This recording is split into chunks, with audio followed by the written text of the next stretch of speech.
Les villes françaises, on l'a vu à travers ce constat, sont à pleine mutation. C'est peu de dire que nos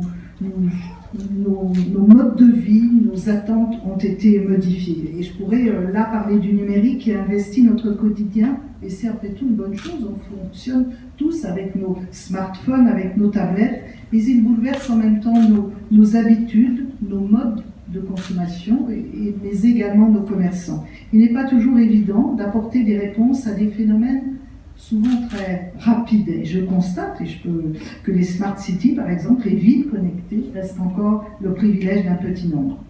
La revitalisation du commerce en centre-ville est au cœur de ces enjeux. Le commerce est bien plus qu'une structure économique qui crée des emplois. Je partage ce que disait Olivia Wolski tout à l'heure. Le commerce n'est pas qu'une affaire de commerçants. C'est un lieu de consommation, de vie, de rencontre, d'échange. C'est un atout pour attirer les entreprises, les populations. Le centre-ville porte l'identité de nos villes et lorsqu'il est dynamique, nous en sommes très fiers. Ou au contraire, lorsque les locaux sont vides, l'espace de vie disparaît. Chacun d'entre vous, d'entre nous, a la place qui est la sienne de faire ce constat. La désertification des centres urbains que montre ce rapport est inquiétante. Je l'ai constaté encore ce matin à Noyon, dans l'Oise où j'étais.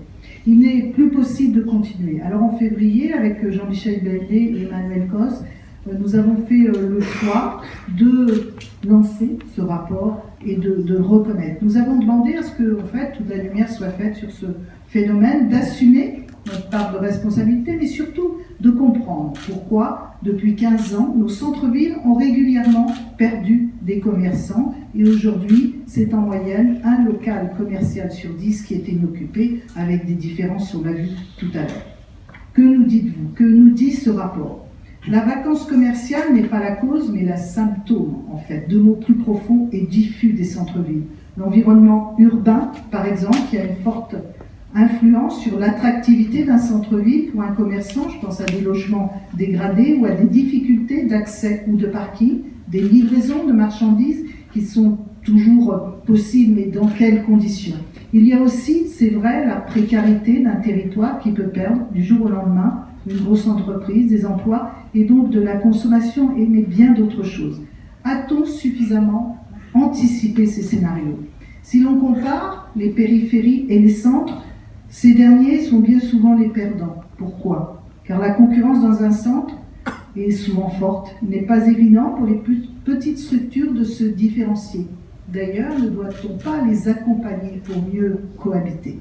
Et bien sûr, l'un des facteurs de désertification, c'est aussi les conditions d'exploitation des commerces. Et je veux dire par là le prix du loyer qui atteint parfois des sommes déraisonnables. Vous l'avez entendu, messieurs nous ont présenté, ont formulé sur cette base un certain nombre de recommandations pour pallier ces accueils et ramener de la vitalité dans nos centres-villes. Car un centre-ville vivant améliore la qualité de vie des habitants et leur donne envie également de consommer. La consommation est, rappelons-le, l'un des moteurs ayant permis de retrouver la croissance. Alors que faire? Par où commencer? Qui convier autour de la table? Il y a à mon sens 4 priorités. Notre priorité numéro 1, c'est d'intégrer le commerce de centre-ville au sein des stratégies d'urbanisme dans leur globalité. Le commerce n'est pas seulement une affaire de commerçants. Le commerce doit être au cœur. Il doit être intégré aux réflexions sur les équilibres entre centre et périphérie, sur les discussions autour du logement, de la santé, de l'éducation, des loisirs, mais également des transports. Le commerce doit donc être un sujet dans les schémas de cohérence territoriale, les SCOT, dans les plans locaux d'urbanisme intercommunal et dans les schémas régionaux, alors les PLUI, les STRADET, les schémas régionaux d'aménagement, de développement durable et d'égalité des territoires. Soyons clairs, c'est aux décideurs locaux d'aider chacun à trouver sa place pour cohabiter harmonieusement et durablement. La LME a permis en son temps l'installation forte de grandes surfaces commerciales. En règle générale, je pourrais dire que c'est une bonne chose. Mais là, pour un grand nombre de villes moyennes, ces surfaces ont été des offres de substitution. Et je souhaite par ailleurs que nous puissions réétudier le cadre applicable. Emmanuel Cos y travaille également. Nous devons trouver dans le cadre européen, ou s'il le faut, en le faisant modifier, des leviers pour adapter notre réglementation de l'urbanisme commercial pour les villes moyennes. Notre deuxième priorité, c'est l'organisation. Il faut faire travailler les organisations de commerçants et les élus de façon plus systématique. Je connais la capacité de chacun d'entre vous pour proposer dans vos domaines des solutions innovantes. Innovons ensemble. Des expérimentations ont déjà été menées avec succès dans certains territoires comme à Besançon et le résultat est vraiment intéressant. Nous devrons prendre exemple sur ces labos territoires. Sans expérimentation, il n'y a pas d'innovation ni de progrès. J'étais ce matin à Noyon où il y a des boutiques à l'essai et en fait on voit comment on parle, je ne vais pas vous expliquer tout le fonctionnement de cette expérimentation, mais on parle d'une boutique à l'essai, on en a une deuxième, troisième, et puis ça donne une dynamique. Il y a des créations beaucoup plus importantes de boutiques. C'est 12 commerces qui ont été créés comme ça. C'est pourquoi j'ai l'intention de mobiliser mon ministère pour financer des expérimentations et des dispositifs innovants en la matière. Je veillerai donc à ce qu'une partie des moyens du FISAC soit réservée à hauteur de 1 million d'euros pour financer dès que possible les stratégies de développement urbain, les nouveaux partenariats entre les acteurs publics et privés et le développement du management du centre-ville.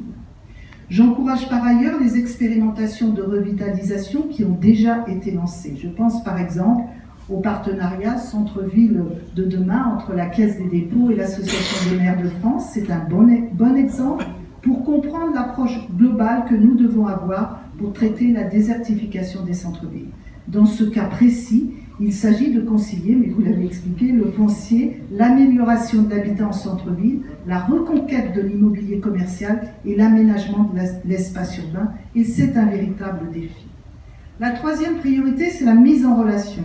Les élus, les commerçants et ceux qui souhaitent le devenir souffrent d'un manque d'informations sur les dispositifs de soutien qui les concernent, sur les bonnes pratiques et sur les professionnels qu'ils pourraient mobiliser dans le cadre de leur projet.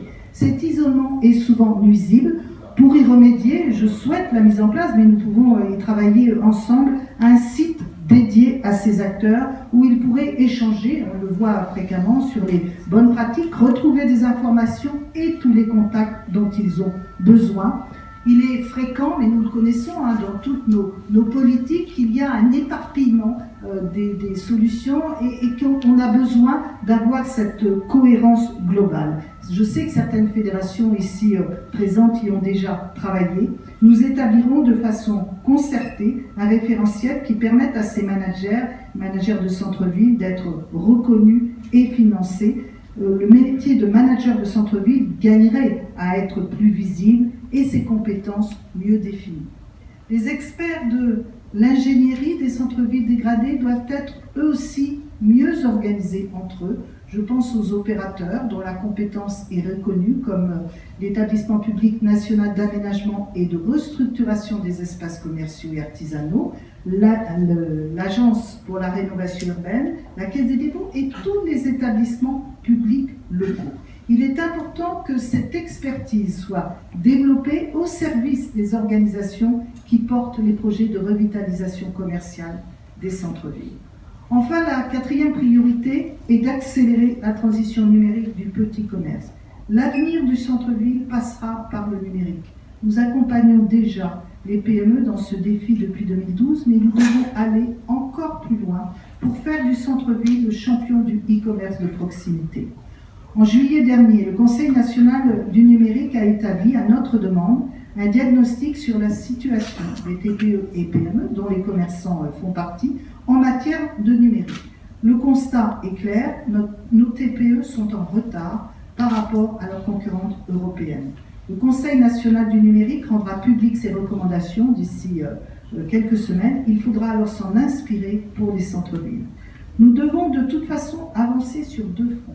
D'une part, il faut concevoir un accompagnement proactif pour les commerçants, pour les TPE. Elles doivent être à la fois approchées, sensibilisées et formées au numérique. Je sais qu'il y a de nombreuses actions qui sont déjà mises en place, mais quand je dis proactif, c'est-à-dire qu'il faut aller se rendre et mieux accompagner.